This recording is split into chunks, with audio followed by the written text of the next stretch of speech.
Welcome, listeners, to another episode of Listen, Learn, and Love, hosted by Richard Osler. We're going to do a completely different podcast. After 600 episodes, we are taking on a new subject here that I felt impressed to reach out to my friends at HXP to talk about the tours that they're doing for Latter-day Saint youth around the world. And so this will be a podcast where you learn about an organization, a nonprofit organization that takes LDS kids in their late teens around the world. And I have three people here that represent that organization. Amy Antonelli, who is the CEO. Welcome to the podcast, Amy. Thank you so much. And Kelsi Christensen is the Chief Innovations Officer. Thank you. And Hannes, who is our family friend, who is a trip leader. And you have a new assignment there. And a program designer as well. And a program designer. You may be aware, and I want to kind of have this be a question and answer. You may be aware of HEFY, and that's an organization that's existed for about 25 years, but in the last couple of years, it rebranded itself as HXP, and Amy can probably talk about that. They have about 60 employees. In 2023, they'll do about 288 trips, and that involves 6,000 participants or builders to go worldwide. We've had a couple of our kids go on what was HEFY at the time and just had tremendous experiences. And we love this organization from our family perspective and the things that it's taught our kids. And I just wanted you, our listeners, to be aware of HXP. And I thought the best way to do that would to bring the leaders, some of the leaders. So Amy Antonelli received a master's degree from Harvard University. She's worked with the Church of Jesus Christ of Latter-day Saints to develop a global self-reliance mentoring strategy. She's the executive director of Rising Star Outreach, where she spent 7 years of her life working with the people of leprosy in rural India. She served a mission in Italy and Malta. She is single. She's in her 40s. She may talk a little bit about being a single Latter-day Saint. She speaks at firesides about being single and her journey as a single Latter-day Saint and feeling complete and whole and adding value to the world as an unmarried Latter-day Saint. I'm Kelsi Christensen, so you'll hear two female voices on this podcast. Kelsi Christensen is the Chief Innovations Officer. She's been with HXP for 10 years. She's married, has two kids, two little kids, ages 3 and 1. She's a BYU marketing grad. She's worked for the World Cup in Brazil. She served a mission to Sao Paulo, Brazil. And she oversees the flights, marketings, and the innovation teams. Think about taking 288 trips worldwide and the logistics. Each of those trips has about 19 kids, 2 trip leaders, and 2 parent builders. We'll talk more about the need for parent builders in this podcast, but just think of the logistics of that. And then Hannes is a family friend. And I don't know how to, Hannes, I know Hannes so well, I don't need any notes. He's preparing for med school. He's a returned missionary in Chicago. In this very room we're recording, my son Matt and I, about 6 or 7 years ago, in Hannes's first discussion as not a Latter-day Saint, but interested, we felt impressed to invite him to be baptized. And in that short experience, he received personal revelation to be baptized. And it's in the top 2 or 3 most powerful spiritual experiences of my life. And Hannes ran with that, chose to be baptized, served a mission, completed school at BYU, and now is preparing for med school. Hannes shared that conversion story on episode 7. That's over 600 episodes ago. In fact, Apple will only keep the last 500 episodes. So in the show notes, we'll link to that. You'll get it on SoundCloud, or you can just Google Richard Osler, Hannes Randt, episode 7. You'll find it on SoundCloud. Is that okay for an introduction? Yeah, that was beautiful. Thank you. So we said a prayer before we started because this is a spiritually, I don't know the right vocabulary to use. This is a faith-based organization that's trying to build faith. And LDS youth, 95% of the participants are LDS. We'll talk more about just who the audience is for this, but I think, Amy, maybe with that, I want to stop talking and get you talking as the CEO of HXP and just introduce it to our listeners. Sure. No, thank you so much, first of all, for having us. We've been longtime fans of your podcast, and we've actually had quite a lot of our friends and partners and even employees be a part of this show. So thank you so much for giving everybody such a great voice. So HEFY, or now what we call HXP, started 25 years ago. It actually started as a result of just two parents who loved their son. They were living on the East Coast, and they looked around and they saw all these Christian mission organizations that were having tremendous success with their youth, bringing them to all of these developing countries and giving them a perspective on what life could be like outside of their own world. And they wanted to do something like that for their own son who was struggling, but they really couldn't find anything that was specifically faith-based for our faith, which is the Church of Jesus Christ of Latter-day Saints. And so the father, his name was Glenn Bingham, chose to take his son to Brazil, where Glenn had served his mission. And they spent a few weeks in San Tarem just building a house for street kids. And it had such a profound impact on their son, David, that when David got back, he decided to serve a mission. And his change was so night and day different that the Bingham's friends obviously noticed and wanted similar experiences for their kids. And then their friends noticed. And really, HXP was never meant to be this huge global nonprofit that it is right now. It was just kind of something that organically grew from one parent to another as they saw the impact that it made. And I think we've learned a lot over the years about who we are and what we're really trying to do. And I think that at this point, we can say pretty unapologetically that our mission is entirely about helping these kids understand who they are and who they were created to become in the light of the restored gospel of Jesus Christ. We're a nonprofit organization, so we're a completely independent 501c3, but we are really careful to always align ourselves exactly with the vision and values of the Church of Jesus Christ of Latter-day Saints. And I think that we've kind of discovered a little bit of a secret sauce, because we realized early on that if we were really going to change the lives of these kids, that the humanitarian projects we did had to be real, long-lasting, sustainable projects. They couldn't just be, painting a wall or going and picking up trash or something like that. It really had to be projects that were going to require these kids to give it all they've got and know that they were going to make an impact on somebody else's life in doing that. And so we're really proud of the humanitarian work that we do, and we do a lot to make sure that we're responsible in that humanitarian work. But at the end of the day, the humanitarian work is a vehicle for what we're really trying to accomplish, which is to change the lives of the kids that go on our trips. And I'd say that we have a tagline now that is pretty audacious, but it's been borne out in life after life after life in thousands and thousands of kids. And that tagline is true, that there will be miracles. Well, now I want to have kids again that are this age to send them back. They're all too old, but they can be trip leaders and parent builders eventually. Thank you, Amy. Kelsi, would you like to share more from your perspective? Yeah, I would just agree to everything she said. I think it's interesting because the mission or the organization was started because of that parent, and that first trip was to Brazil. And for me, my first trip was also to Brazil.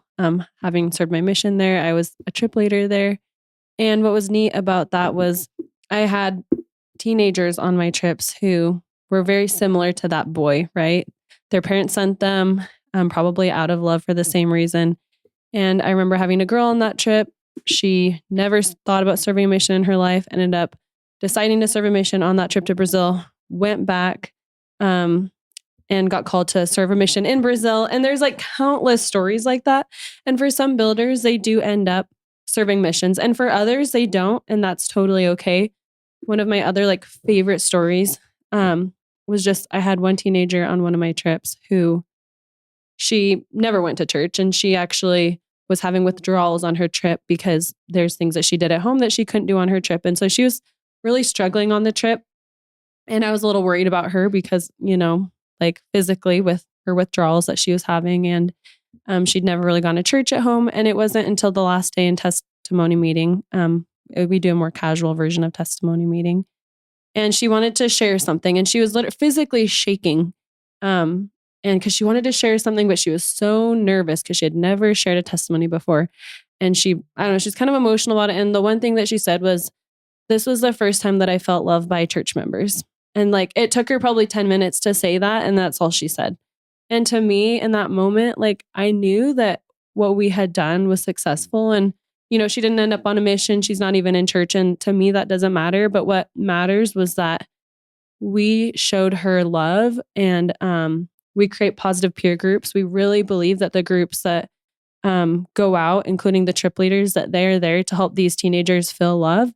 And if at some point in their life they remember that one moment, it might be one touch point for the gospel. And if that's all that we did, we helped them feel love. And I believe that our trip leaders are following the Spirit, and that that these parents, a lot of the prayers of the parents are being answered on these trips, whether it's from other builders, trip leaders, or people that they meet in country. I do believe that we create a unique environment. They don't have their phones. I don't know if we've mentioned that it's a digital detox. So they're completely away from their normal community of friends, and it allows them to be themselves, and it allows them to really feel something that they don't normally feel.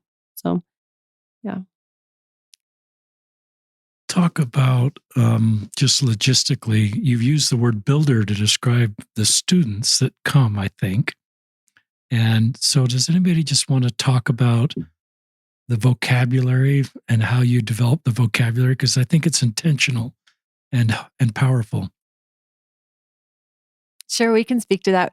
We used to call them participants, and it just felt like kind of a cold word, and so we started thinking about what can we call them instead. And I came up in Silicon Valley, and so my whole background is a Googler or a Facebooker or whatever. And so we tried to think of a cool word that we could use, but really a HEFY or a hexer didn't really work. And so there's a poem about a builder. And that was a poem that was really special to our founder, Glenn Bingham. But essentially, what we realized is that every single one of the kids that come on our trip are really coming to know Christ by just doing what he did. And so, yes, they're building a school or a hospital or whatever, but they're also building each other, and they're also building themselves. And most importantly, they're building their relationship with Christ. And so, yeah, it's very intentional, that word, but it's also very powerful in what it actually translates to be. Talk about the age group for parents that are listening, wondering what's the age group for their kiddos. Sure, I can talk about that one. So we have trips to other countries that are age 16 to 19. And then we have mainland trips to 5 states here. We noticed during the COVID time that here in our own country, we have so many people that need help as well. And so we opened up five domestic trips for the mainland for ages 14 and 15. And 16. And 16 as well. Yeah. So if you're 16, you can choose to go mainland or international. And there's, if I understand it right, there's 19 participants on each trip. Talk about the trip leaders and the parents, the other components of a trip. Yeah, great. And actually, to clarify, so we have international and domestic trips. So our domestic trips, our groups are a little bit smaller. And so we only have groups of 14 going out. And so if you're on a domestic trip, there's 16 total with the parent builders. So, but the logistics of the parent builders and trip leaders. So trip leaders, it's a pretty competitive process to become a trip leader. We had 1,500 people apply to be a trip leader this year, and we choose less than 10% of them. And so these trip leaders, I mean, they are the best of the best at sharing that love that the Savior has for these kids, as well as the logistics. They know how to manage international environments, but they also know how to organically kind of help these teenagers feel feel love and help them really identify who they are in the light of the restored gospel.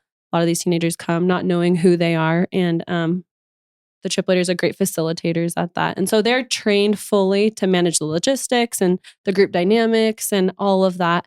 And then our parent builders are parents of builders. And so they come as extra support. And so they're there to love the teenagers or the builders just as much as our trip leaders, but they're not the ones that have to worry about all the logistics. They've not been to a 2 or 3 day training and learned all of those things. They're there to have an experience and to share that experience with their child, as well as develop a relationship with the group and be a support wherever they can be. Kelsi, that's really helpful. Can the parents be married? Mom and dad come together. So typically we avoid like a married couple, just because we're really trying to help these builders have their own unique experience. And so we feel that if the parents are the parents of the youth, it creates more of a family dynamic. And we're trying to help that builder have a new experience. And so we find that it's a great bonding experience for them with one of their parents. But if you have 2 parents or even siblings, we actually discourage siblings and friends, because we find that our builders have the most life-changing experiences when they come on their own. So, yeah. Yeah, we make it actually really hard for kids to come with siblings or friends. And usually the first time people send their kids on their trip, they always call us and think, well, my kid's different. I really want them to go with a friend or with a sibling. And we usually will say, listen, just give it a try. Send them on their own just see how it goes. And what is really cool about it, especially with kids who are still trying to figure out who they are, or perhaps have been labeled as a certain type of kid, sometimes they can go on these trips and for the first time in their lives, they get to explore what it would be like to be somebody else. Maybe I'm not the problem kid. I put that in quotes or whatever. Maybe I can be the good kid on this trip and see what that's like. And really, I think once they experience what it feels like to be looked at in a different way, they chase that feeling after they come home. And that can often be a really life-changing experience for them as well. So we often encourage them to come separately. And even if they're not trying to find a different identity, if they're really happy with who they are, if they come on their own, they can often be that miracle to another kid on the trip who is looking for that. So it's really special. Kelsi mentioned the positive peer groups that come out of these trips. We always laugh because we don't vet these kids at all. So on every single one of our trips, we have 19 kids, and you'll always have that one girl who's never said the word hell in her whole life. And then you have a boy who got out of drug rehab like 2 days ago. And what's amazing to me, this is inevitable, that they are best friends by the end of the trip. Wow. And it's not, they're 2 kids that would really in high school probably never have crossed paths, but they're having this really shared, deep, hard experience together out there. And it's based in the love of Christ. It's based in this spiritually rich environment where they see each other for who they really are and they love each other. And for years after that, they stay friends. These kids end up going to college together. They show up at each other's mission farewells. They have Zoom conferences on Sunday nights where they do Come Follow Me together. And it's just this really powerful, positive peer group that shows up where they all accept each other for who they are, regardless of where they are. I think I mentioned a little bit of this, listeners, but I'm going to make sure we're recording this podcast in early 2023. There's 6,000 spots for participants for the summer. I think these run in the summer of 2023, and they're pretty much full. For 2024, the opening is in fall of 2023. And we'll put the website to HXP in the show notes, listeners. But as you're getting interested in this, it's mostly, if you wanted to act on it, it's mostly a summer of 2024 call to action. Now, if you're a parent builder, you still need 100 parent builders for this upcoming summer of 2023. You're good on trip leaders, it sounds like, because you got 1,000, 1,500. I think Kelsi shared with us, and 10%. So how would a parent builder, would you just send them to the website? Yeah, so there's actually a hack to the system. So this is, Good. it's good if you're listening to this, you got the scoop. Yeah. So no, most of the time, most of our trips do fill up during registration week. And that registration week is almost always 2 weeks before Thanksgiving. So you want to put it on your calendar for next year. That's about usually when it happens, is in November, about 2 weeks before Thanksgiving. For this year, we're almost full, but we do have kind of a couple of backdoor ways you can still get your kids on trips this year. Good. First of all, there's still a few spots left on our domestic trips. So if you have a 14-year-old, a 15-year-old, or 16-year-old, just because those trips are a little bit newer and people don't know about them as much, there's still some openings on those trips. And those trips, honestly, are amazing. I was so surprised when we tried it out. Kelsi convinced me a few years ago to try it out. And I was really, honestly, kind of skeptical at first that kids would have the same kind of experience that they have on these international trips. But honestly, I mean, you go into places that we work, like, for example, we work in this one little town in rural West Virginia. They call it a holler.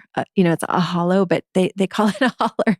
And we went into this town and I sat down with the guy that runs that project, and he was like, I was so amazed by what happened this summer with your kids. He said, when you guys first started coming, the people that live up in this holler were just staring at them because they couldn't quite figure out what they were doing there. And he said, you have to understand who these people are. He said, they spent the first half of their lives working in the mines down in West Virginia. And he said, and when the coal dried up, they then all signed up to go overseas and be soldiers in the military. And he said, they genuinely believe that they have been forgotten by the country that they built. And he said they sit in these sort of broken down houses and they just wonder, like, what happened to this America that they worked so hard to build? And he said, this incredible thing happened this summer where these 14 or 15, 16-year-old kids just started trooping through the holler. And he said the first group came and helped to build some wheelchair ramps and helped to fix up their houses. And they thought that was nice. Then the next group came. Then the next group came. And he said, just last week, one of them came up to me and said, you know what this was for me? He said, it was great that they fixed up my house. And I feel like so grateful from them for that. But what they really told us was that we haven't been forgotten, is that people still know that we exist and that we're worth coming and helping. So these 14, 15, and 16-year-old kids had the same unbelievable experience that we're seeing overseas. And it was really special. So if you have a 14, 15, or 16-year-old and you're looking for something really special to happen in their lives, that's something that you might consider. If you have a 16, 17, and 18, or 19-year-old and you want to still get them on this trip, consider coming as a mom or as a dad. I know that sometimes that as I'm in my 40s, I'm exactly your age if you're a parent. And I know that sometimes it can feel like, why would I do that? I'm already in Young Women. I don't need another 2-week babysitting experience. I promise you that's not what this is. This, for parent builders, is often equally as life-changing for you as a 40, 50, 60-year-old as it is for a 16-year-old. It not only creates an experience where you will bond with your child in a way that you never have before. And it's an individual bonding, so the rest of their siblings aren't around, and it's a memory you two will share for the rest of your lives. But it also gives you a moment to step away from the day-to-day of your own life, your job or your family, and give you just a second to look introspectively at where you are in your life and kind of consider whether you're doing what you wanted. I was in a restaurant last year, and a guy came up to me. He was actually a CEO in the Valley, he's a pretty well-known guy. And I was a little intimidated when he came up to me, but he said, "Hey, you're the CEO of HXP, right?" I'm like, "Yeah." He said, "I have to tell you this story." He said, I decided to go on a trip as a parent builder just so my kid could go, so I could get him into the trip. But I have to tell you, right before I left, I was released as bishop. And he said, the truth is, I never expected this to be something that I would find personally rewarding for myself. But he said those 2 weeks after I was released just gave me the headspace to be able to really think about what I needed to do next with my life and how I was going to take what I had just learned as bishop and take that into the next phase of my life. And he said, so thank you, because I never expected to be such a personal benefit for me. So if you're a parent builder and you're thinking about coming, please come. There's something I think you personally can contribute to these lives And also, you'll be amazed at what it does for your own life as well. How would a parent builder contact you? Let me just give you Hannes' cell phone number. Yeah. For the parent builders, you can sign up on our website, or you can give us a call. There are, when you go on the website, it'll show the trips that still need a parent builder. And then if a parent builder signs up, like Amy said, there's a little bit of a hack. They have to have a kid on the trip as well. So they will be able to book a kid on the trip as well. So even if that trip is full, that's how you can get your kid on as well. If you come as a parent builder, you can get your kid on whatever trips still have opening. I don't have any questions right now. Or that just things that you would like to share that are on your mind? Any of you? Yeah, I would say that one of the things that we're thinking, the three of us are thinking about on our minds at the moment is just how incredible it is that these trips kind of come together in ways that tell us constantly that we're not the ones running this thing. We all just got back from a scouting trip to India and Nepal. We're going to be running trips there. Hannes is actually designing the trips to both northern India and Nepal. We were just up in the Himalayas in India, and wow, yeah, and we had some really incredible experiences. One of the neatest things that happened when we were in Nepal, especially, was maybe you want to tell that story of just kind of what happened with a project that we found that we didn't even anticipate finding. So. Yeah, sure. So one thing that we do a ton of research on our projects beforehand and on the needs of the countries that we're going to. We don't want to go to a country and just, give them a building that's going to stand empty because it's not going to get used. We really do a ton of research to see what this community needs beforehand. And so we had a few people that we had lined up in Nepal to speak to about, building classrooms or building health clinics or, women's centers or something like that. And we had a really, really jam-packed schedule in Nepal, and so we had to be a little bit fast when it came to each of our projects. And then we met this man named Krishna, who has a organization there called, it was KMREF, named after his son who had passed away. And we got there, and it was like he read our entire company's bio before we kind of spoke to him. And he has a place for our kids to stay. He has a restaurant across the street where our kids can eat. And he has a project about, you could throw a football to where it is. And the project is incredible. There's a small city in Nepal called Dakshinkali. And in Dakshinkali, they don't have, a clinic or a hospital. Right now, they're running a clinic on Tuesdays and Thursdays out of a community center. And we walked into it, and it's almost like you're just running it out of a storage unit. Like it was tiny and dark and no lights. And he said his goal is to build a clinic so that the people of Dakshinkali will be able to have a free place to come and get healthcare. And he showed us, and he's like, this is where it's going to be. This is this.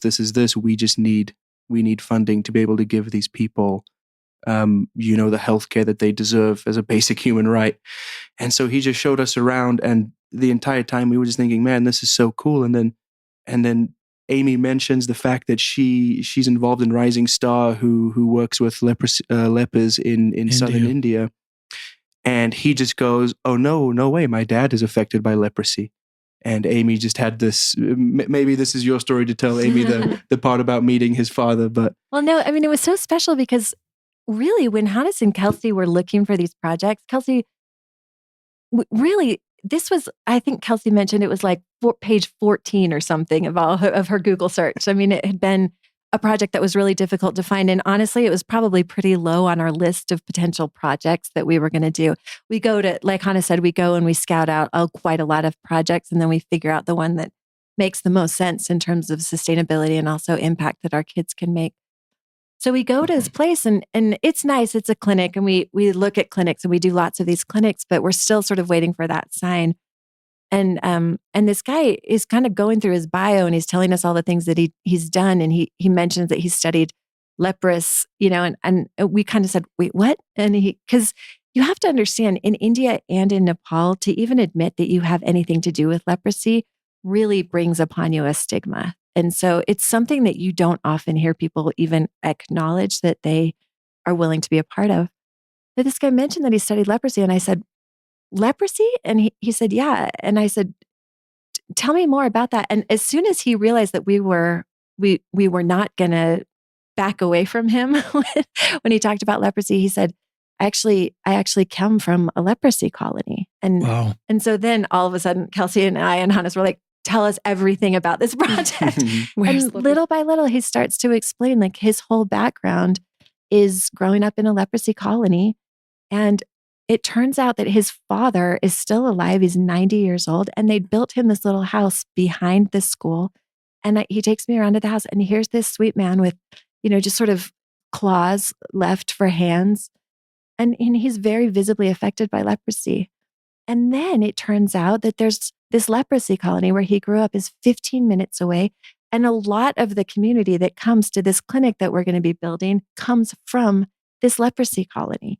And so then he takes us out to the leprosy colony and introduces us to all of these people that are affected by leprosy still. And our kids are now going to have this opportunity to work with leprosy affected people in Nepal in a way that is going to, I already know this because of my work with Rising Star Outreach. There's not that many things that affect you the way that working with people with leprosy do. Leprosy pretty much takes everything away from you that it can.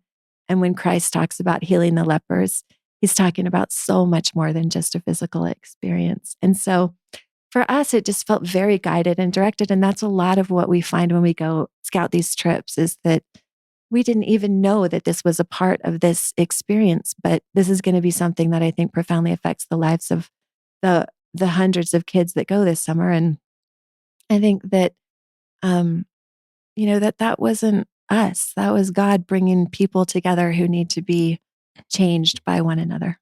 So Hannes is going to have a good time running that trip this summer.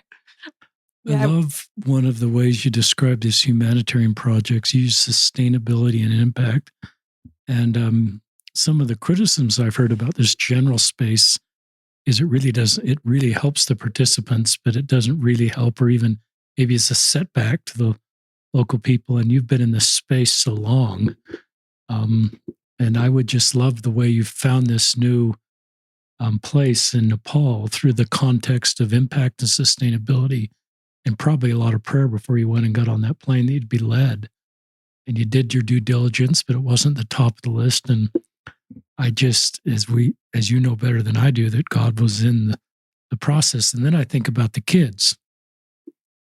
They're going to come to Nepal and understand people are hard to hate, close up, move in. For Brene Brown teaches me, and I just love the experiences that these teenagers will feel as they come to your. And I think Kelsi and Hannes have both been EFY. I think you said, Kelsi, you've been an EFY builder as a youth, and then a trip leader, and now in your role as Chief Innovations Officer. Hannes, did you go as a youth? I didn't go as a youth. I had no idea what HEFY, then HEFY was, but I had a roommate who was a trip leader, Mayo Cannon. If you're listening, shout out to you, Mayo. But Mayo lived with me we lived together for maybe like a semester or two. And one day, it was towards the very, very end of trip leader applications, but he looked at me and he was like, "You'd be a really good trip leader. You should apply." And I was like, what the heck is this? I don't know what this is. And he said, "Well, it's, everything we've just explained." And I said, "Wow, that actually sounds like something I really would love to be a part of." So I did an application right then and there and had an interview. And I feel like it was just guided, and I was, selected as a trip leader. I've been to Belize, been to Fiji. My kids from Fiji are texting me right now. My phone's like exploding. They're all chatting about a memory from Fiji.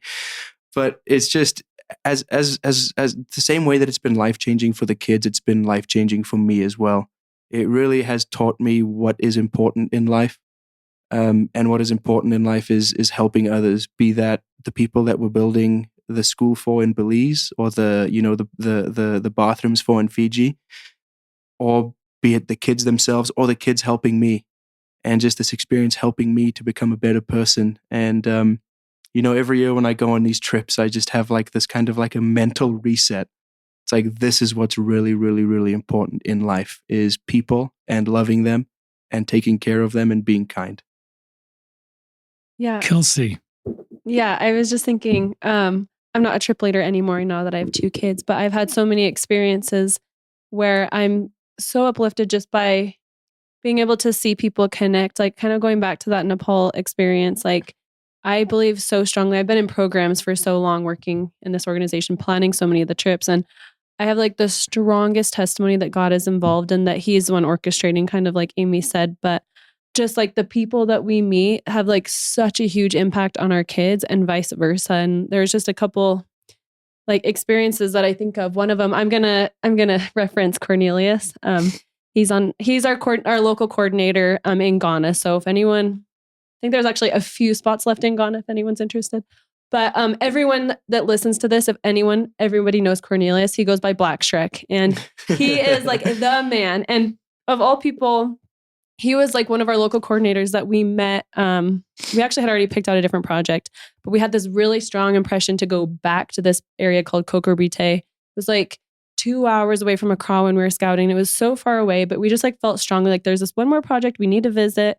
And we had already picked out a project, and we felt really strongly we just need to like visit this one last person. It was our last day, and we met this person named Cornelius, and he was actually very proper and formal that day, and I had no idea who this guy was. And what was crazy is we ended up deciding we were going to kind of do 2 projects that summer, which we never do.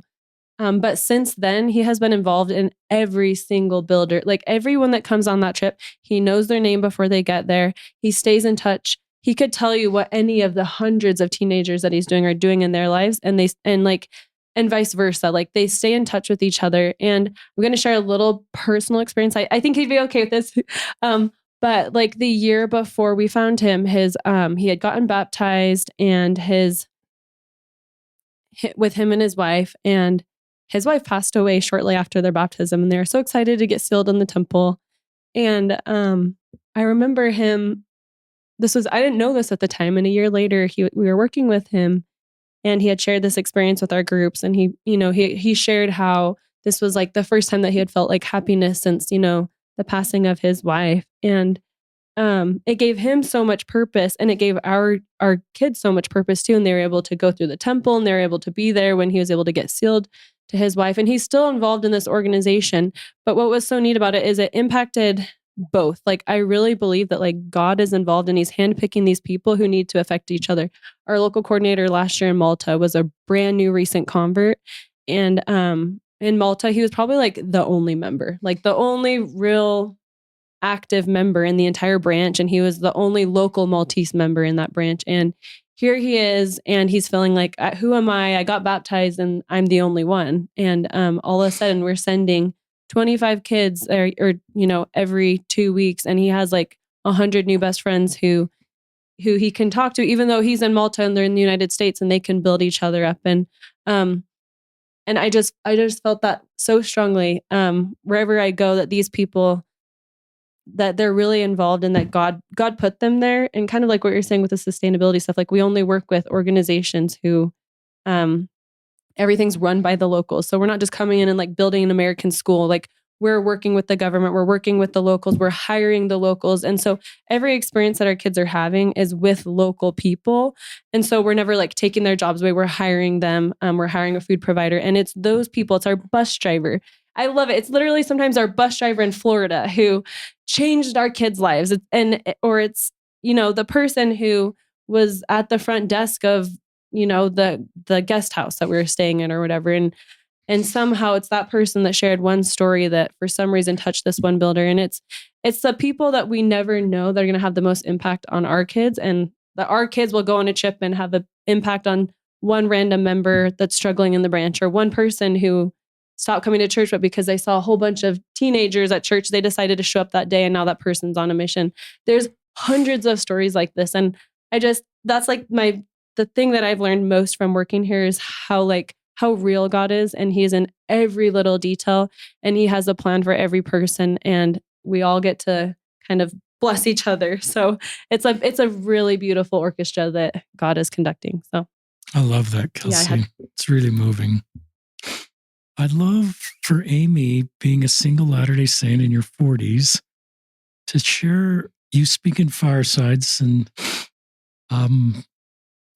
I just love you to talk to single Latter-day Saints, since you know this road well, and what you typically tell them at a fireside, or somebody that opens up to you and says, my life is turning out different. I kind of thought I'd be married at 23 and kids at 26. And now I'm realizing that may not happen for me. And I'm in a culture and a world that sort of values that. And I created my worth a little bit around becoming a mom. And that's a little out of my control. I can't control that. You know this space really well, I sense, personally. And talk to just however you want to address that. If you want to talk to single people to share a little bit of your own story, just think you could help listeners. Oh, yeah, totally. Well, I actually could just build off of what Kelsi just said right there, because I think as we go around the world, we find members of the church who are in every single phase of life, who are Cornelius' story, who just lost his spouse. We find people who are single, who haven't married yet, but who join the church and deeply want to have a families. We find people who are living in families. We find gay members of the church who are trying to find ways to be active and be contributors to the church and in what they're doing. So every single person that we meet, we find people living in leprosy colonies and who are trying to find their own purpose and how they can contribute to the church within the boundaries of their own stories. And I think what that has taught me, honestly, most of all, is that there's really no such thing as supposed to be. And I think that's actually one of Satan's biggest tools right now, is that he gets into our heads and he's like, this isn't how it's supposed to be. I wasn't supposed to get cancer, or I wasn't supposed to, find out that I lost my job, or I wasn't supposed to be 48 and single. And you sort of get into this twisted up place of there's been some cosmic mistake in the universe, that everything's gone wrong. And I think I definitely spent my share of time in that space, especially in my early 30s, where, I'd gone on a mission. I'd done my best to be righteous. I'd tried really hard to live the gospel in all the right ways. And so I felt like I was supposed to get married, and where was my reward? And it wasn't happening, and year after year after year was going by, and I wasn't experiencing that joy of being a mother, which even now I recognize as like the ultimate joy that I'm going to experience in my life. And I'm so excited for that day. But at some point during that process of like trying to understand all of this, I feel like I got a very clear communication from the Lord that we each have our own, what Elder Maxwell called our own customized curriculum. When I was 21 years old and I went through the temple for the first time, getting ready to go on my mission, I had a really unusual experience. I was getting ready to walk into the endowment room, and I walked by a mirror, and I actually looked in the mirror and I saw a woman who wasn't me. And this woman was, honestly, she was so beautiful. She was just mesmerizing. She was the kind of person that you just can't stop staring at, because she was so full of light and wisdom and strength and depth and love. And it was just magnificent. I just remember staring at her because I'd never seen anything so beautiful. And finally, I realized, like, as I was looking at this woman, I finally realized that this woman I was looking at was me. Wow. She just wasn't the woman I was in that moment, or the woman I am today. She was the woman that I was created to be. She is the woman that I will be in like 10,000 years. And she is the outcome of all of the experiences and all of the joy and all of the tragedies and all of the miracles. All of it combined is my customized curriculum that I am currently going through to make me her. And so when I look at my life at 48 and realize that I don't have, a minivan with crushed up Cheerios in the back and 5 children in car seats, which is what I thought. Instead, I spend my days traveling around the world, finding people everywhere who, I don't know, who I'm trying to find ways to help feel God's love. I deeply believe that this is what I was supposed to do. In fact, what I've realized lately is that if I loved my Savior even a fraction as much as I love him now. I honestly believe that I would have asked him if I could wait so that I could try and gather up as many of these youth as I can and help bring them back to him. And maybe I could wait to have a family of my own a little bit later. I really believe that that's something that I might have asked him for, because what we see with these kids summer after summer with HXP is that they're coming back to him. And I just feel like the luckiest girl in the world that I have this opportunity to be a tiny little part of making that happen. And as a bonus, I get my own family too at some point. I mean, that's the amazing thing about the restored gospel, is that it's not a trade-off. And I feel like the way that Satan gets in the head of so many single Latter-day Saints, both men and women, frankly, is that I've lost something. I've missed something because I don't have a family of my own. And I think it's a lie. We believe in a gospel of eternal promises. And so if you don't have yet the family that you've been promised, he is not sitting here. He has not sent you here to sit on the bench and wait for that. If you don't have that yet, get off the bench, go out and go do something, go find the reason why you're here now, because he hasn't sent you here for no reason. He sent you here to do and to become and to grow and to show love. And so if you're feeling depressed, push that feeling out, because he has something for you to do. He has a purpose for you right now. And I think the harder you work to find that purpose, the happier you're going to become. And don't forget that promise is so incredibly real. I just can't wait to meet my eternal partner someday. He's going to get in trouble because he's taken a long time to show up. But in the meantime, I'm having a great time.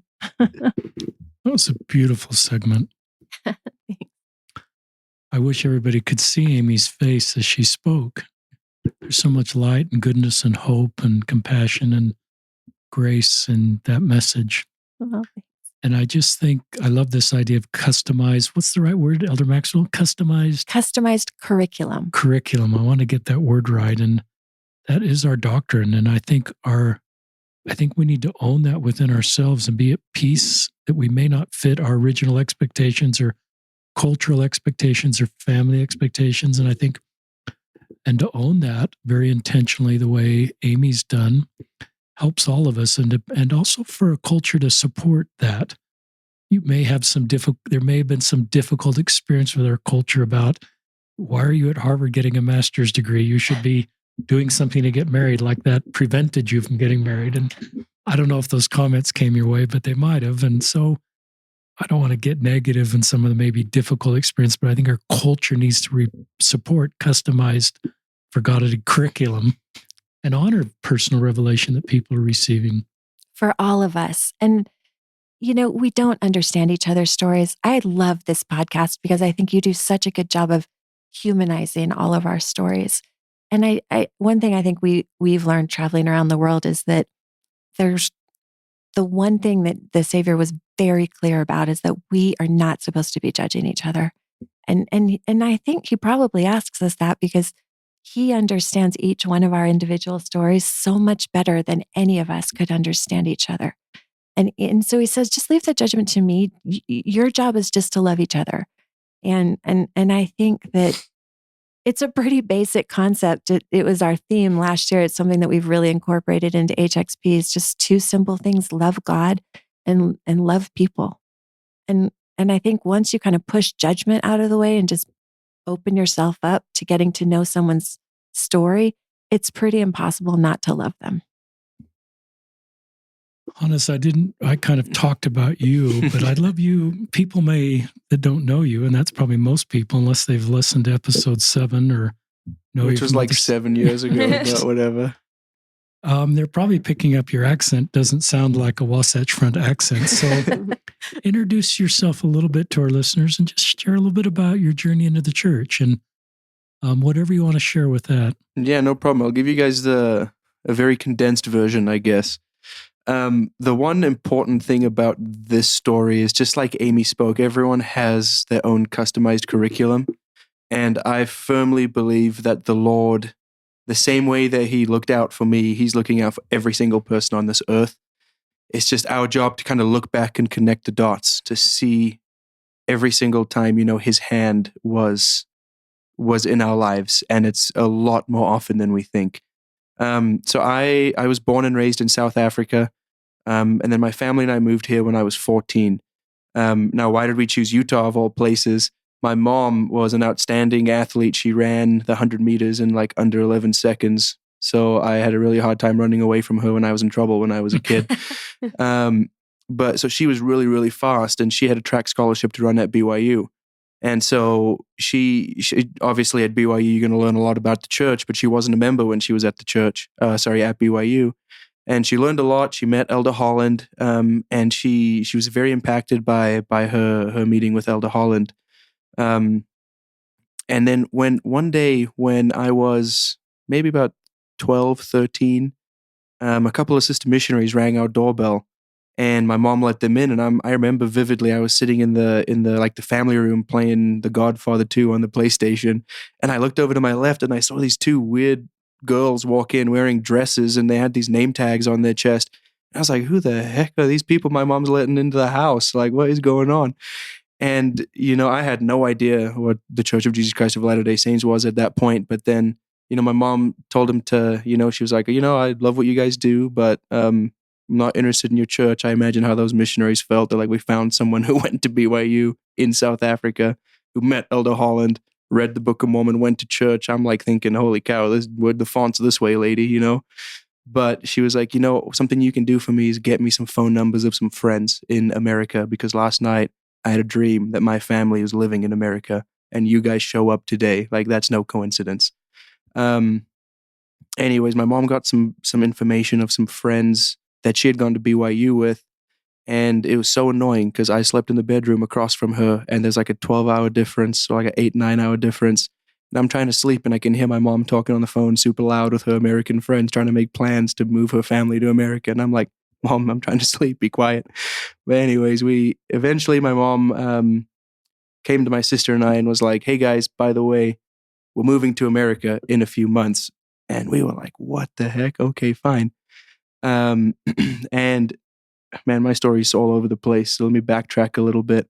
My mom was actually born in America because my grandpa was doing a PhD at the University of Illinois. So when she was like 18 months old, they moved back after my grandpa had completed his degree. So it was very, very easy for my sister and I to get green cards to come to the States. People usually have to wait 10, 15 years for that. But because my mom just happened to be born in America, for us, it was pretty easy. Another pretty important part about this story that I usually start with, but I don't know, I guess I got excited, was that my father passed away from brain cancer when I was about 11 months old. And so I never knew the guy, but I'm pretty excited to see him and joke around with him one day. But I just remember growing up and just being, I remember when I was like 6 or 7, I realized, I didn't have a dad. And I realized at a very specific moment, I was at a rugby game that I was playing, and I looked over to my left, and one of the kids on my team, his dad picked him up and gave him like a big hug. And I was like, I'm so proud of you for the rugby game you just played. And I was like, man, where the heck's my hug? Where's my dad? I remember going to my mom and being like, Mom, why does my dad never come to my rugby games? And I just imagined her having to explain to a 7-year-old kid and how her heart was just wrenched, like, sorry, man, your dad died, I promise the story has a happy ending. Anyways, so my family and I moved here to America, and I guess this is kind of when I met Papa Osler. So when I was about 17 years old, I was doing what 17-year-old kids do, messing around, throwing fireworks at stuff, But Papa Osler's son, Matt, came into my life in a pretty funny way. He just showed up at my house one day with my sister, and I was like, who the heck is this guy? And he's like, oh, my name's Matt. You want to come hang out tonight? And I was like, what the heck? Okay. So and that's kind of when my friendship with Matt started. And then I had this weird feeling that I had never felt before, that Matt needed to play rugby with me on my rugby team. Eventually, after a lot of arm twisting, he came and he played rugby on my rugby team with me. And then one day on the way to rugby practice, Matt had received his mission call to Sydney, Australia, a couple of months prior to this moment. But we were driving and a song came on the radio, and Matt switched it to a different station. And there was a non-member kid in the back. His name's Jalen. Jalen was like, "Matt, what the heck? That's such a good song. Why'd you change it?" And Matt just said, "Oh, I'm going on a mission. I got to prepare. I got to listen to wholesome music." And then Jalen goes, "Man, what the heck? Why do you guys even go on missions? What's the point?" And then I was sitting shotgun next to Matt, and Matt just said something so simple along the lines of, "This gospel has made me so happy. I want other people to experience that same happiness. So I'm going to go to Australia and share that happiness with them." And I was sitting shotgun, and I was thinking, yeah, I mean, like hanging out with my friends and throwing fireworks and stuff is fun, but is it bringing me true happiness? Am I really, full of joy? And I kind of just looked over to Matt and I said, "Hey, Matt, I know you're going on a mission soon. If you want to practice being a missionary on me, you totally can." And as soon as I said those words, I was like, "What is your problem? Why did you just say that out loud?" But I don't think it was me saying it. I really think God just like took over my vocal cords and said it for me. But anyways, Matt then he was like, "Okay, yeah, whatever." And he never texted me or anything about a lesson or anything for a few months. So I was like, "Okay, cool. I'm out of the woods, I'm good." And then one day he was like, "Hey, me and my dad want to talk to you about the church." And I was like, "Okay, rule number 1 though, no missionaries. I don't want any missionaries there, because if you meet with the missionaries, you get baptized. And I don't want that." And so Matt was like, "Okay, fine. We can make that happen." And so I met with Papa Osler and Matt, and we went and had lunch.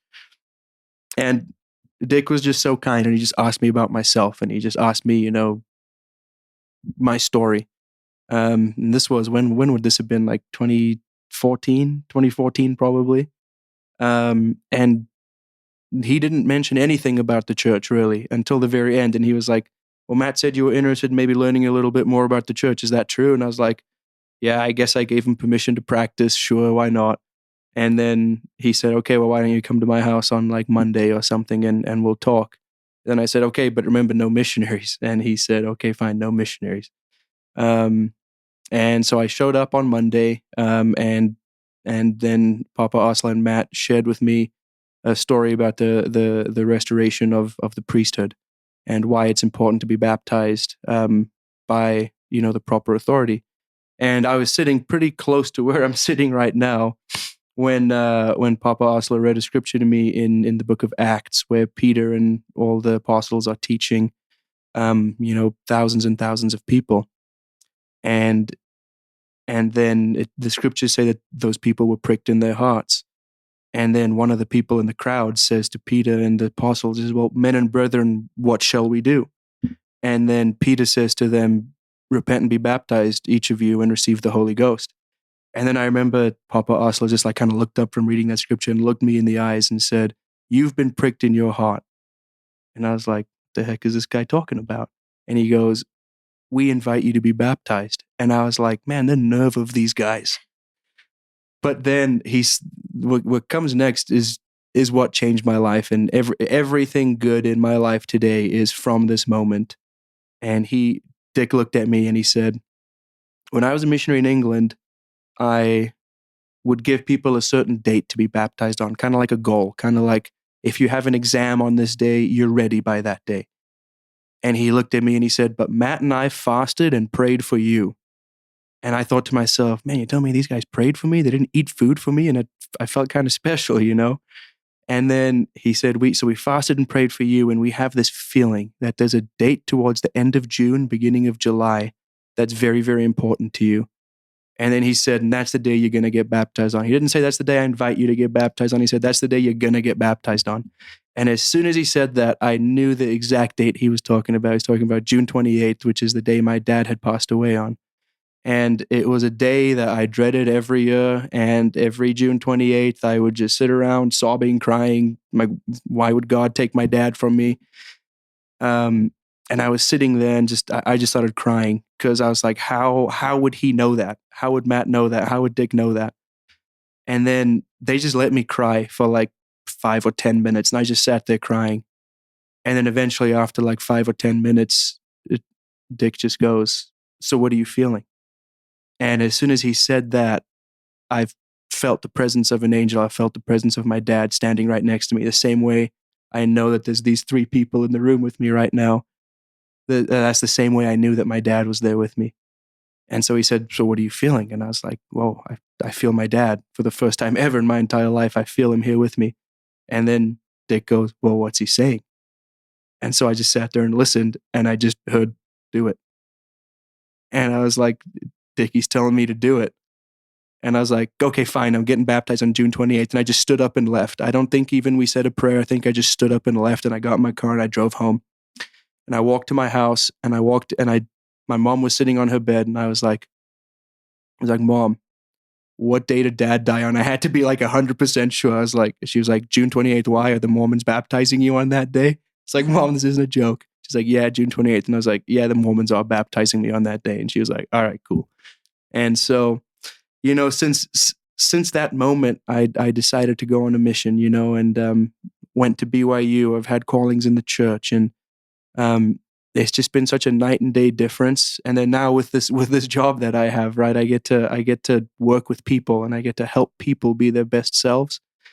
And it's just such a blessing in my life that I was able to, meet Matt and meet Papa Osler and meet Amy and meet Kelsi and meet all these people, because I don't know where I'd be without the gospel in my life. And I'm just super grateful for everything.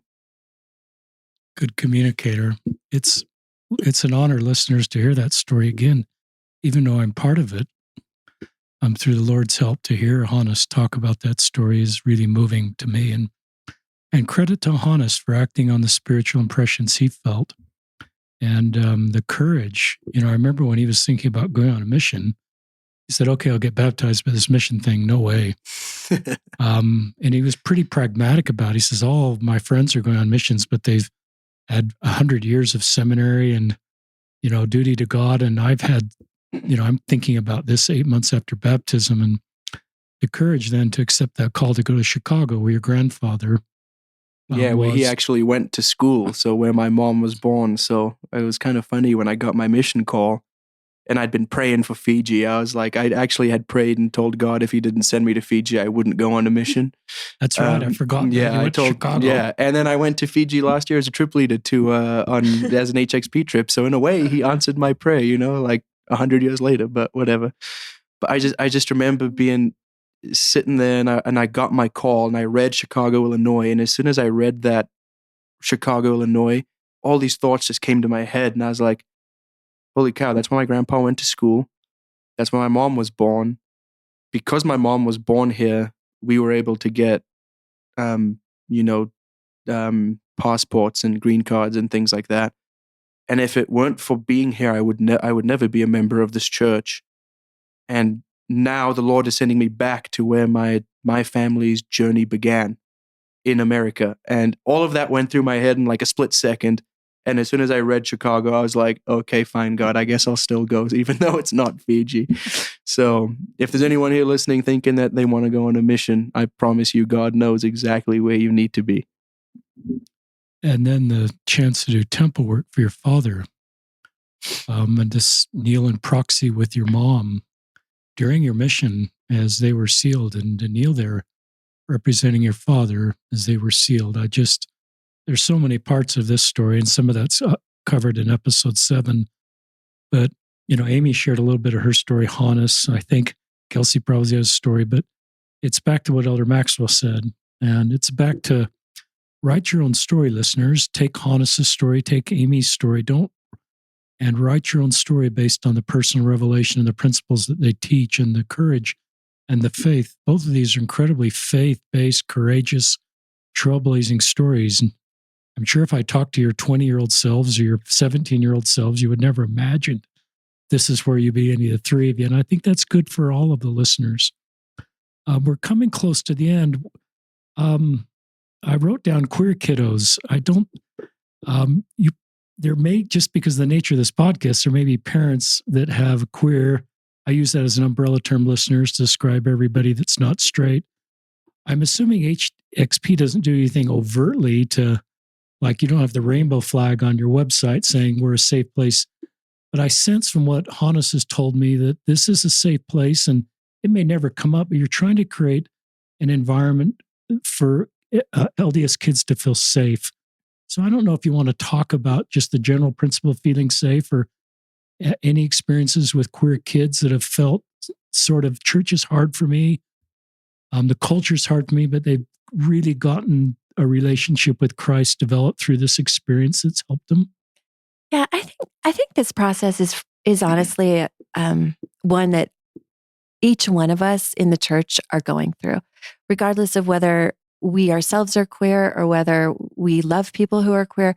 I think this is such a new environment for all of us to kind of adjust to. And I think every single person does it in their own way. And I think, especially if we've chosen to be disciples of Christ, my experience, especially over the last 8 years, has been that regardless of where people are in that journey, I think we're trying to do better and help each other understand. And I think that I've had my share of learning experiences with trip leaders who are gay, with members of my staff who are gay, with builders who are gay. And I think each one of those experiences individually helps us understand a little bit more about the experience of the people that we love all around us.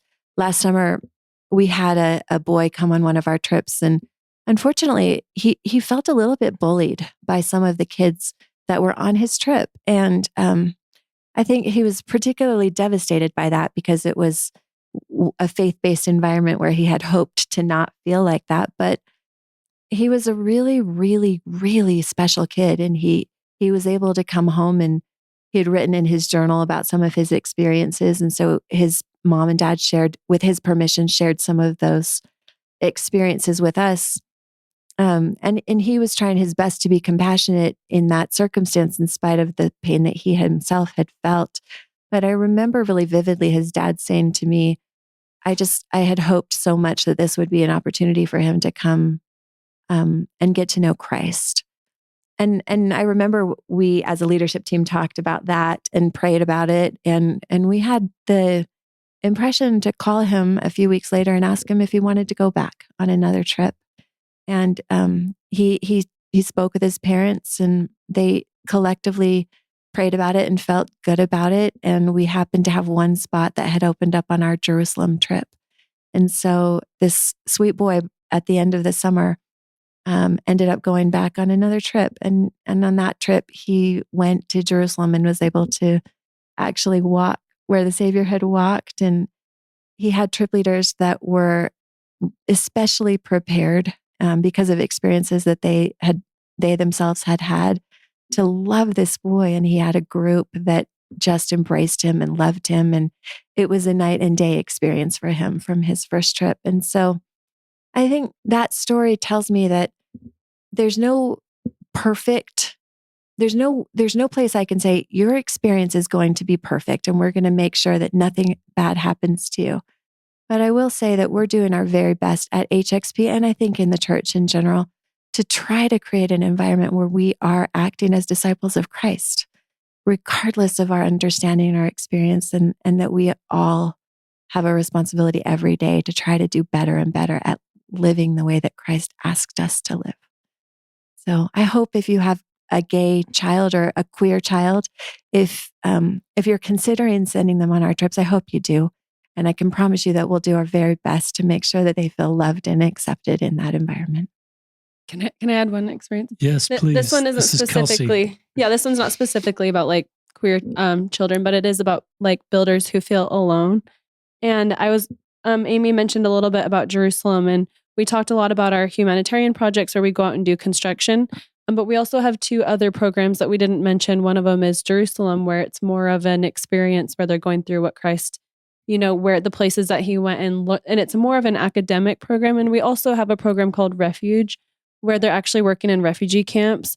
And that program, depending on the year, we've had different locations. We've had some open, we've had some closed, and it totally is dependent on the political situation. But when you asked that question, I thought of one girl from one of the trips that went on one of our refuge programs.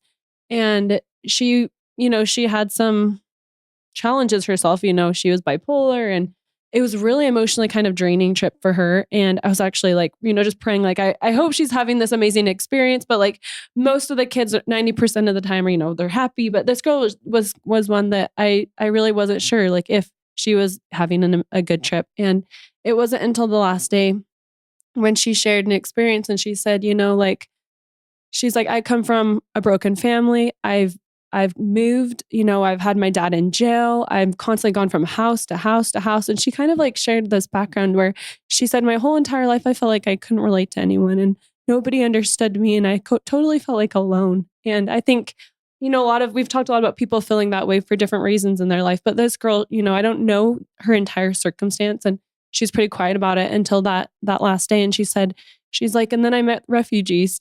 And she's like, I realize there's people out there who have lost family members and who have been forced to leave their home with no information and lost family members. And she shared this whole experience of how her life was like a refugee and her going on this trip. She's like, I finally found my people. And it was so cool that this girl, like, she was able to connect through Christ with these refugees in a way that we could have never imagined. And so it's a different experience that we have out there. But I really, really, I think it kind of goes back to what I was sharing earlier. It's just, I really believe that the people that are on these trips, we saw that during COVID, actually, like, we saw that people would sign up for one trip and we actually had to plan twice as many trips during COVID because half of them got canceled and we had to reroute them. And the people that ended up... Crazy job. Yeah, like that was crazy. But we saw that year that the people that ended up on the trips were really on the trips that they were supposed to be on. And we have crazy stories of people that, the people that they met in that group. And so, sometimes they didn't get their first choice trip. And right now we have very limited spots open. And so if you're out there and you're listening, you're like, I really want to go on a trip, but 95% of them are full. Maybe consider the 5% that you would not maybe have originally chosen. And I think we might have a couple of openings on our refuge trips in Malawi, where you work with refugees there. And yeah, it's amazing to see that the people that end up on those ships are supposed to be there for a reason. And whether it's a refuge program, the Our Jerusalem program, domestic trips, or international, I believe that God is preparing the kids and to meet the people that they need to meet. So I just had to share that about the lonely. I love that when I hear Kelsi talk and all three of these guests. I mean, this is a nonprofit business, so there's obviously tremendous business skill and organization skill to run this. That's a lot of logistics, but there's heart here. All three of you talk so tenderheartedly about the youth. You said some wonderful words, Kelsi. I found my people. Describe that girl on your trip and connect with Christ through refugees. And what a gift it is. I think my good wife was the leader in our family getting our kids. I think we sent a couple kids through HEFY, when it was named that, Matt, to Peru and to Samoa, I think. If my wife were here, she'd give me the full story. But we've loved that experience in our family. And just the chance to serve. I don't know how to close this. I feel like we could go for another hour. Just, is there anything else anybody would like to share? Oh, I actually forgot to mention we have a brand new trip, a teach program. I'm going to try. Can I share that story really fast? Do we have time or no? We have time on the podcast. Okay. So everyone kind of shared their story and I wanted to just share mine really fast. Good. Oh, he's got one more story. Okay. Yeah, and you can cut this out. No, we're not going to. I was thinking about, because I was trying to decide, I'm like, I want to share this refuge story, but I also wanted to share this story about Japan. And Hannes talked about where he always wanted to serve his mission. And growing up, I always wanted to serve a mission because of the experience that my dad had served a mission in Japan. I thought, I would love to serve a mission in Japan, just like him. I wanted to have all the experiences that he had shared his whole life. And I got called to Brazil. And I remember thinking like, okay, this is awesome. Japan. And I found out that Brazil has the highest Japanese population outside of Japan. And so I ended up, serving in Brazil. And I ended up training the first Japanese sister missionary in South America. And had this kind of crazy experience with, Brazil and Japan. And just recently, one of our trip leaders, Adam Manwaring, referred us to this program or introduced us to a BYU professor who actually started a school in Japan to help Japanese people improve their English, because he realized a lot of the Japanese members, their English wasn't good enough to get into BYU. And so he started a school specifically to help those Japanese members get into BYU, because the Japanese members, if they decide to serve missions in Japan, they can't really go to school in Japan because they don't allow you to just take off 2 years and go serve a mission. And so the only way for the Japanese members to actually serve a mission is they're going to have to go to, try to go to school to BYU where they can take that time off to serve a mission. And so he started this program, and somehow we got connected to it, and we were able to just open up our first trip to Japan. And it has a different purpose. The purpose is really to help these Japanese improve their English so they can eventually go on missions. And it was a really cool moment because for me, I mean, this is totally a personal story, but that, having always wanted to serve in Japan, now I'm working with a BYU professor who served in Sao Paulo, which is my mission. And now we're bringing teenagers to Japan, which is such a neat experience. And even the Brother Watabe is his name, actually, Mazakazu Watabe. And he was telling us how, well, actually we met the students at that Japanese school, and 3 of them were recent converts just within the last year, and who have come to learn English and end up getting baptized. And we're really excited this year to bring teenagers to Japan, because as we've been growing, we're kind of running out of developing countries to go to. And so we kind of think our next step is going to places where the church is still growing, and maybe it's not a developing country, but places where we can continue to gather Israel. And I think Japan is kind of one example of that. And it's exciting to see how each person that does work at HXP has so many personal connections. And I feel like that everyone is there really with the mission of gathering Israel and helping these youth be a part of it. So I had to share that really fast just because I had a little similar story, but we're excited about our new Teach program to Japan, and we're excited to continue growing. And we have new programs that we're coming out with every year that are not going to be just construction projects, but we're going to be, helping a lot of these youth that are feeling, on the peripheral. We want to help them and find ways that we can continue bringing them to Christ. So, yeah, the organization's name is Humanitarian Experience.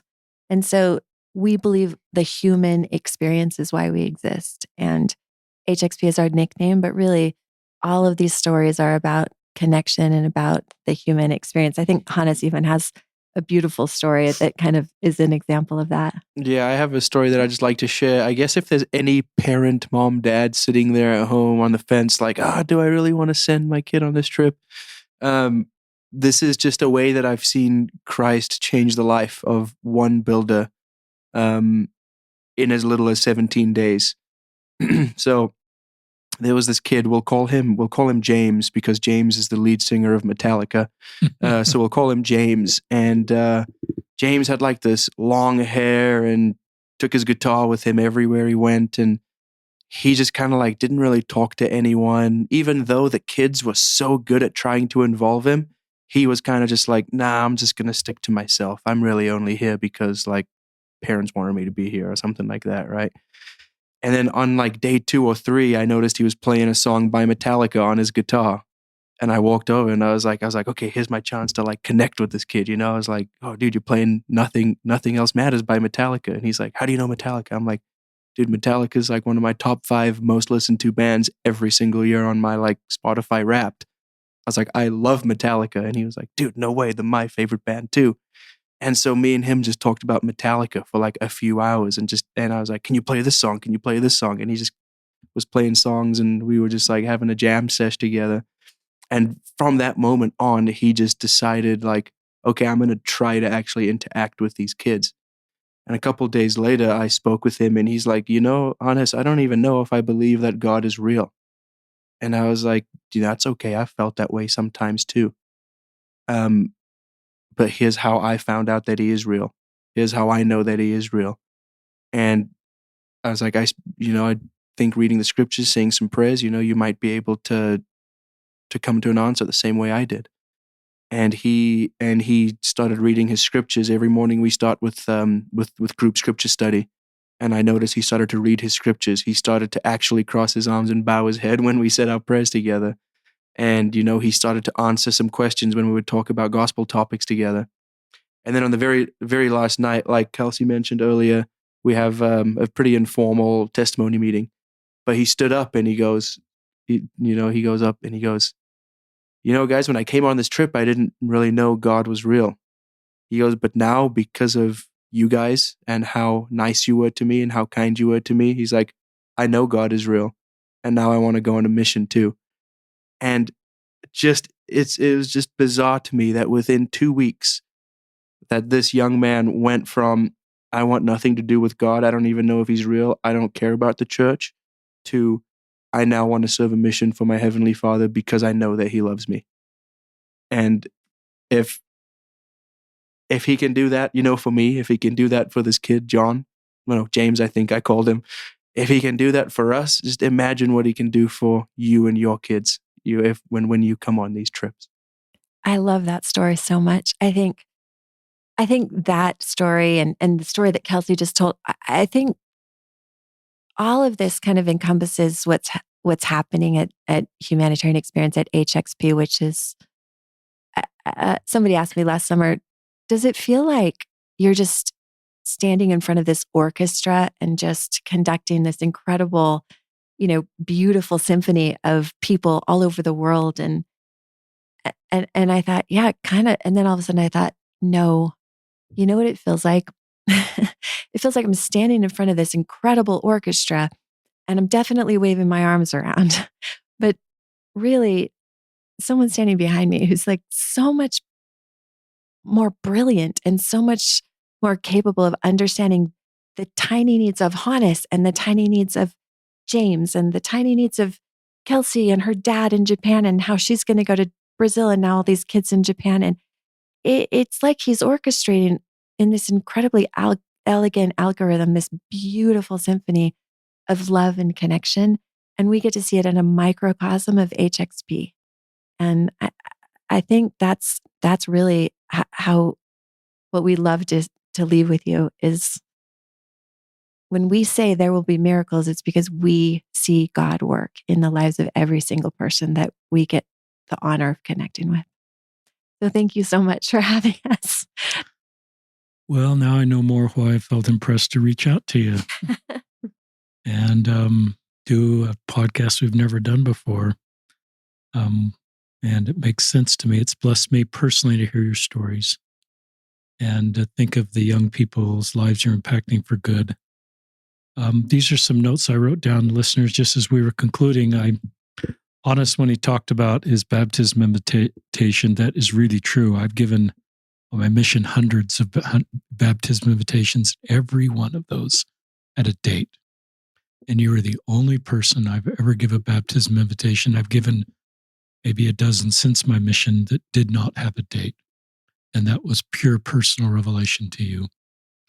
And I'm just grateful that as the Spirit worked through me in an unusual situation, and everything Hannes shared just reminds me of that incredibly sacred experience. It's faith building, and it's a credit to you. But you have appropriately given thanks to your mom. But Michelle, if you're listening, you have raised an incredible son, and you've got a wonderful daughter too. And your courage as a single mom, losing your husband so many years ago, and coming to America, getting off that plane, I think, on a January day, and what your children have become is a credit to you. And, yeah, thanks personally from me, Michelle. And it's a credit to all the brave parents that are doing the best they can.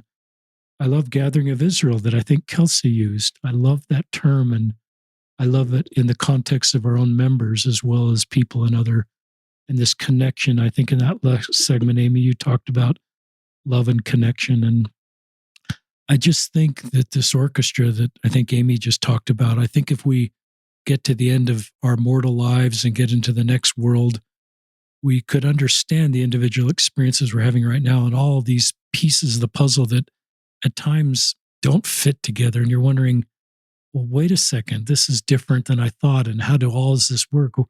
As you're talking about, Amy, in your personal stories, you get older and you start to see God's hand in the orchestra of our lives. So that's all I have to say, listeners. We'll link to HXP in the podcast. Grateful for the work this organization's doing and the personal ministry to bless people. I love this. Hannes, I wrote down, you have natural ministering talents. When that kid opened up to you, I don't even know if God exists. Instead of going through a checklist of the reasons God exists, you said, dude, that's okay. And I don't know, I think you even said, I've been there at times.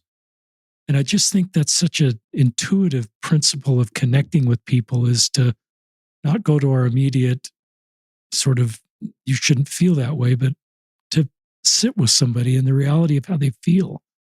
And then the trust that's built. And your example, Metallica, I mean, that's probably an unusual thing for somebody. I don't know. I know the group exists, but I don't know anything about their music. You should listen to it. It's awesome. I just love that part of you that is something you love allowed you to connect with this kid. And that's a message for all of you that may wonder why I like this, or maybe even liking Metallica isn't cool in your circle. And I use that just to create space for all of our gifts and attributes and interests to create this connection that Amy just talked about in this closing segment. So anyway, Amy, Kelsi, Hannes, thanks for joining us, and thanks for HXP. And I'm just looking forward to all the good work you'll continue to do and all the lives you'll bless. And this is Richard Osler signing off on another episode of Listen, Learn, and Love. Thanks, Bob Osler.